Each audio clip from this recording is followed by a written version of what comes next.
George Washington's rules of civility and decent behavior in company and conversation.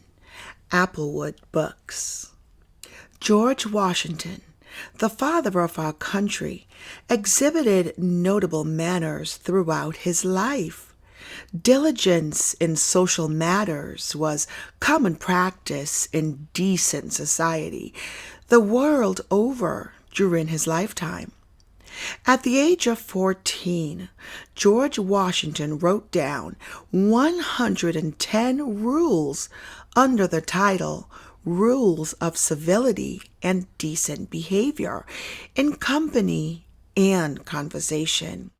These rules were drawn from an English translation of a French book of maxims and were intended to polish manners, keep alive the best affirmations of the heart, impress the obligation of moral virtues, teach how to treat others in social relations, and above all, inculcate the practice of a perfect self-control.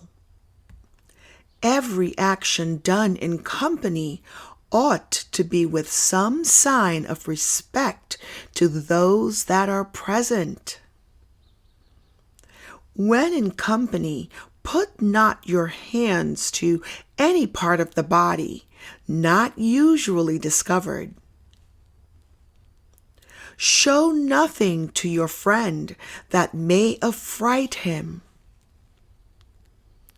In the presence of others, sing not to yourself with a humming noise, nor drum with your fingers or feet. If you cough, sneeze, sigh, or yawn, do it not loud, but privately. And speak not in your yawning, but put your handkerchief or hand before your face and turn aside. Sit not when others stand. Speak not when you should hold your peace. Walk not on when others stop. Put not off your clothes in the presence of others, nor go out your chamber half-dressed. At play and at fire it is good manners to give place to the last comer, and affect not to speak louder than ordinary. Spit not in the fire, nor stoop low before it.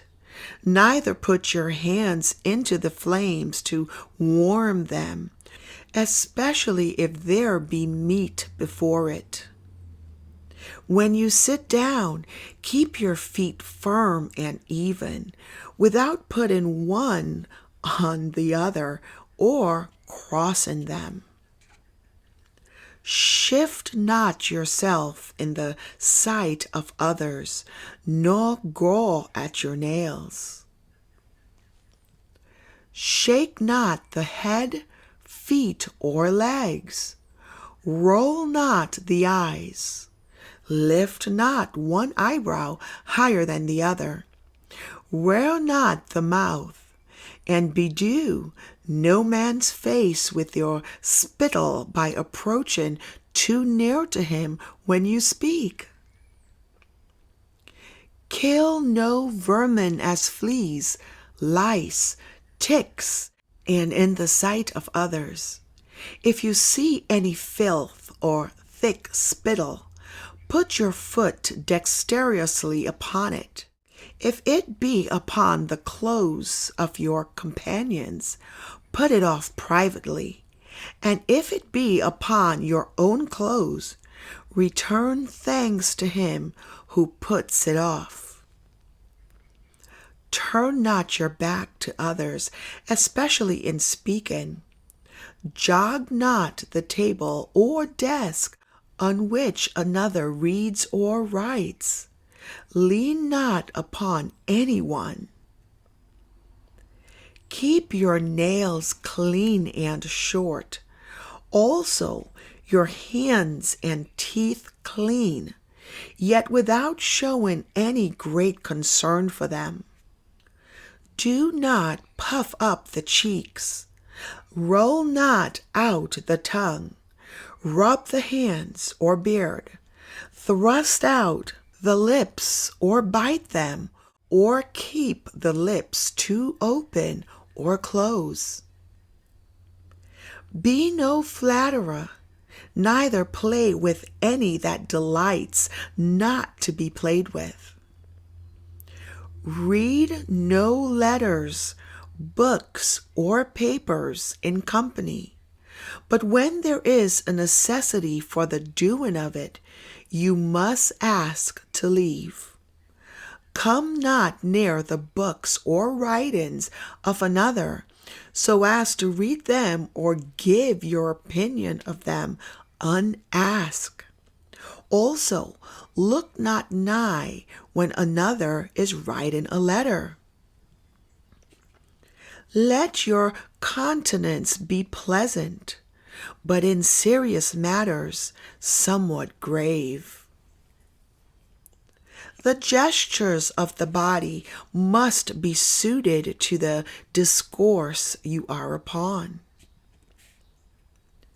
Reproach none for the infirmities of nature, nor delight to put them that have in mind thereof. Show not yourself glad at the misfortune of another, though he were your enemy. When you see a crime punished, you may be inwardly pleased, but always show pity to the suffering offender. Do not laugh too much or too loud in public. Superfluous compliments and all affection of ceremony are to be avoided, yet where due, they are not to be neglected.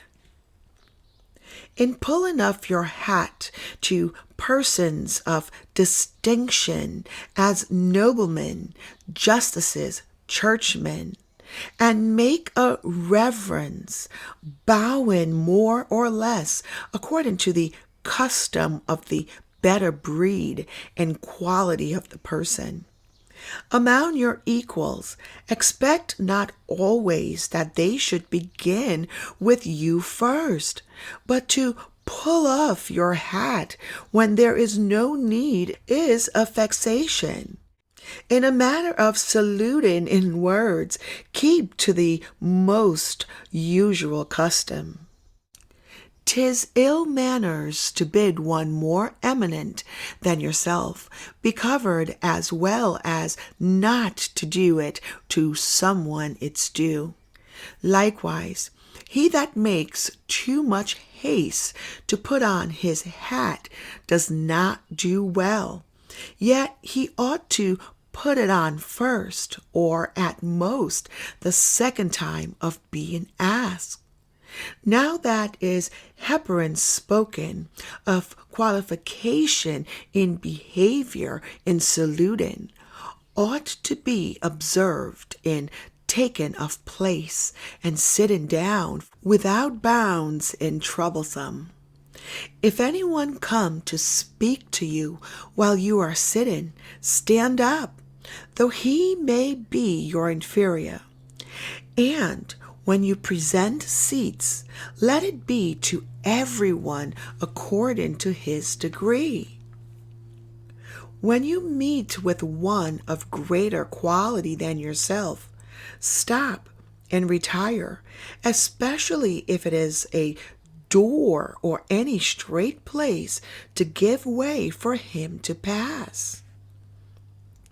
In walking, the highest place in most countries seems to be on the right hand.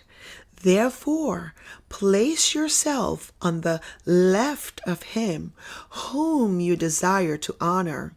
But if 3 walk together, the mid place is the most honorable. The wall is usually given to the most worthy if 2 walk together. If anyone far surpasses others, either in age, estate, or merit, yet would give place to one meaner than himself in his own lodging, the one ought not to accept it. So he, on the other hand, should not use much earnestness, nor offer it above once or twice. To one that is your equal, or not much inferior, you are to give the chief place in your lodging. And he to whom it is offered ought at the first to refuse it, but at the second to accept, though not without acknowledging his own unworthiness.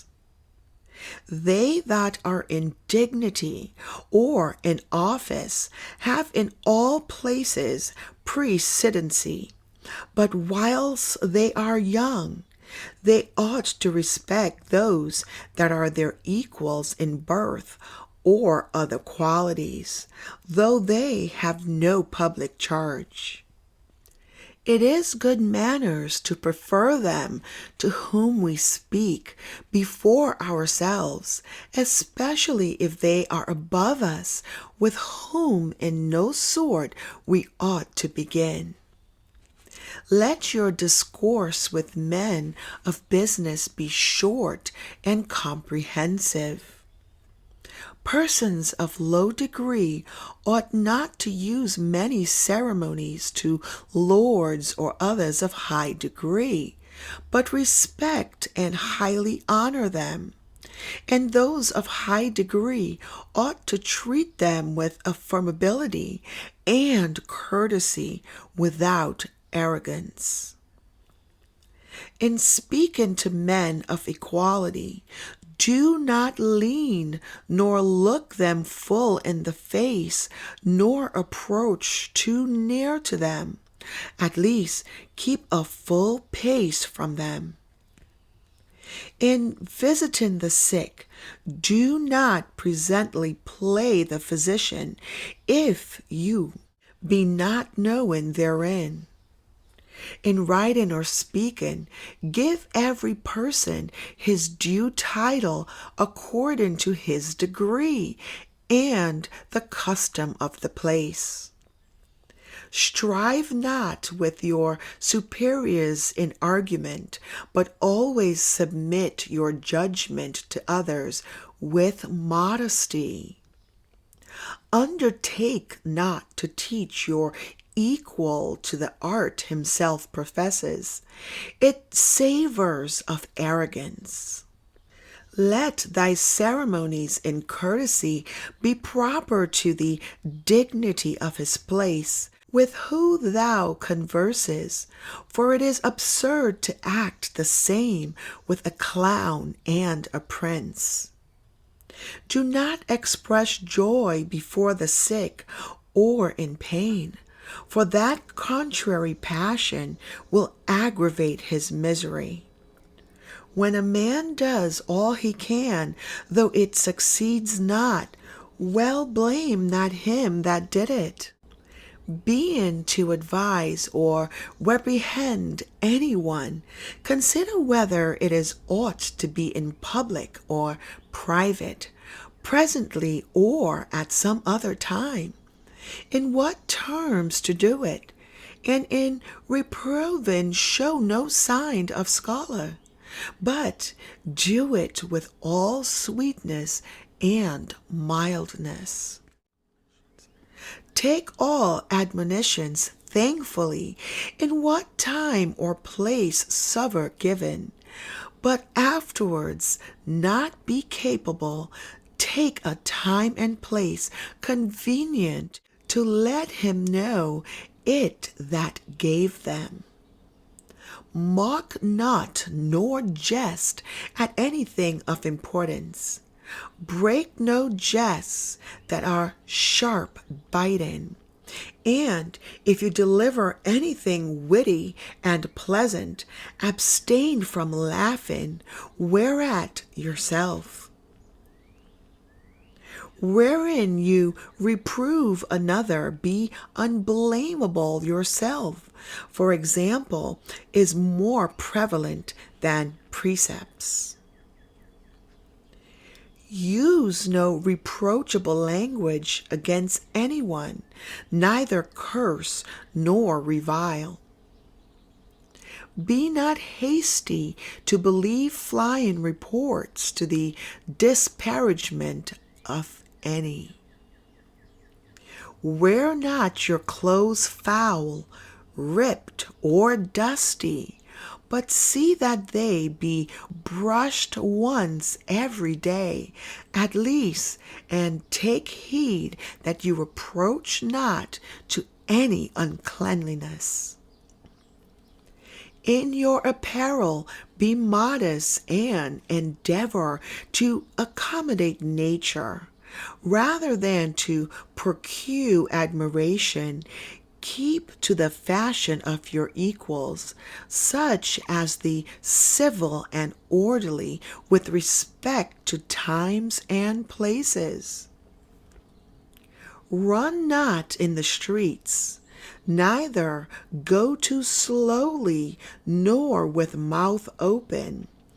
Go not shaking your arms. Kick not the earth with your feet. Go not upon the toes, nor in a dancing fashion. Play not the peacock, looking everywhere about you, to see if you be well decked, if your shoes fit well, if your stockings sit neatly and close handsomely. Eat not in the streets, nor in the house out of season. Associate yourself with men of good quality, if you esteem your own reputation, for it is better to be alone than in bad company. In walking up and down in a house, only with one in company, if he is greater than yourself, at the first give him the right hand, and stop not until he does, and be not the first that turns. And when you do turn, let it be with your face towards him.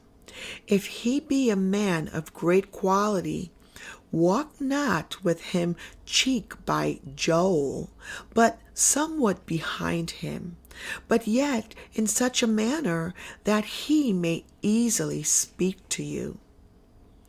Let your conversation be without malice or envy, for it is a sign of a tackable and commendable nature. And in all cases of passion, admit reason to govern. Never express anything unbecoming, nor act against the rules moral before your inferiors. Be not immodest in urging your friends to discover a secret.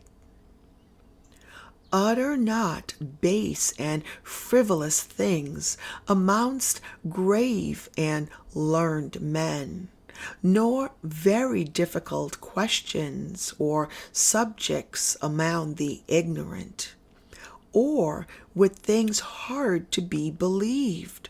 Stuff not your discourse with sentences amongst your betters nor equals. Speak not of doleful things in a time of mirth or at the table. Speak not of melancholy things as death and wounds, and if others mention them, change if you can the discourse, but to your intimate friend. A man ought not to value himself of his achievements or rare qualities of wit, much less of his riches, virtue, or kindred. Break not a jest where none take pleasure in mirth. Laugh not aloud, nor at all without occasion. Deride no man's misfortune, though there seems to be some cause. Speak not injurious words, neither in jest or earnest. Scoff at none, although they give occasion. Be not forward, but friendly and courteous. Be the first to salute, hear, and answer, and be not perverse when it's time to converse. Detract not from others, neither be excessive in commanding. Go not thither where you not know whether you shall be welcome or not. Give not advice without being asked, and then, desired, do it briefly. If two contended together, take not the part of either unconstrained, and be not abstained in your own opinion. In things indifferent, be of the major side. Reprehend not the imperfections of others, for that belongs to parents, masters, and superiors. Gaze not on the marks of blemishes of others, and ask not how they came. What you may speak in secret to your friend, deliver not before others. Speak not in an unknown tongue in company, but in your own language, and that as those of quality do, and not as the vulgar. Sublime matters treat seriously. Think before you speak. Pronounce not imperfectly, nor bring out your words too hastily, but orderly and distinctly. When another speaks, be attentive yourself, and disturb not the audience. If any hesitation in his words, help him not, nor prompt him without desired. Interrupt him not, nor answer him till his speech be ended. In the midst of discourse, ask not of what one treateth, but if one perceived any stop, because of your coming, you may be well treated him in gentle to proceed. If a person of quality comes in while you are conversing, it is handsome to repeat what was just said before.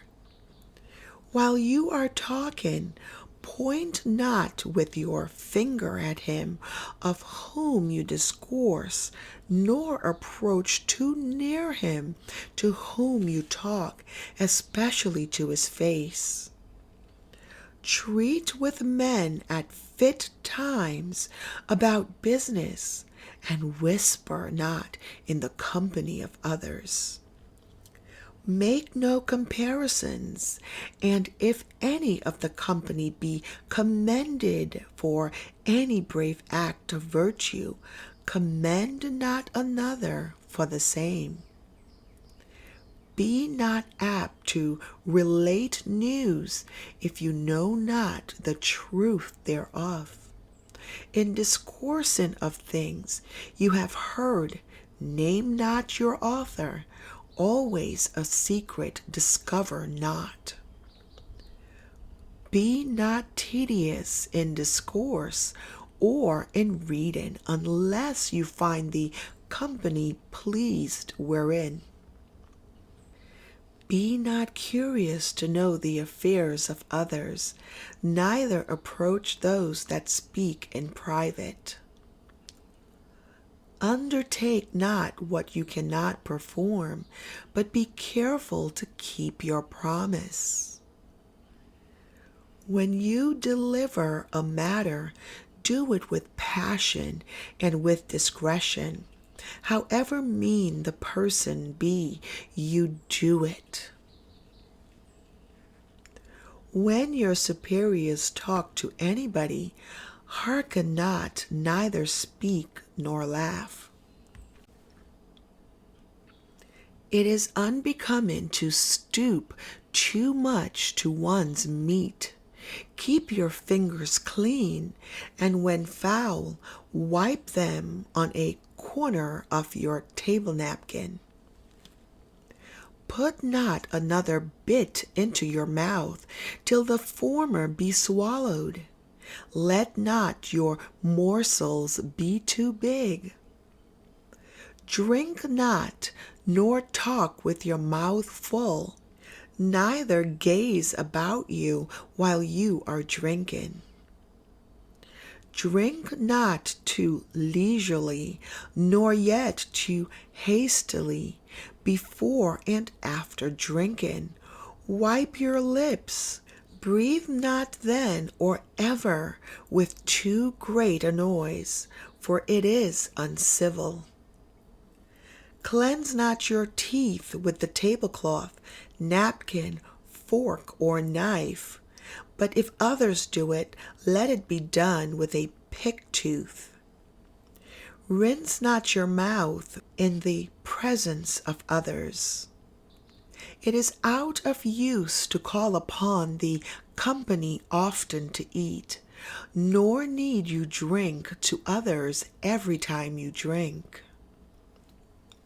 In company of your betters, be not longer in Eden than they are. Lay not your arm, but only your hand upon the table. It belongs to the chiefest in company to unfold his napkin and fall to meat first, but be ought then to begin in time, and to dispatch with dexterity, that the slowest may have time allowed him. Be not angry at the table, whatever happens, and if you have reason to be so, show it not. Put on a cheerful countenance, especially if there be strangers, for good humor makes one dish of meat a feast. Set not yourself at the upper end of the table, but if it be your due, or that the master of the house would have it so, contend not, lest you should trouble the company.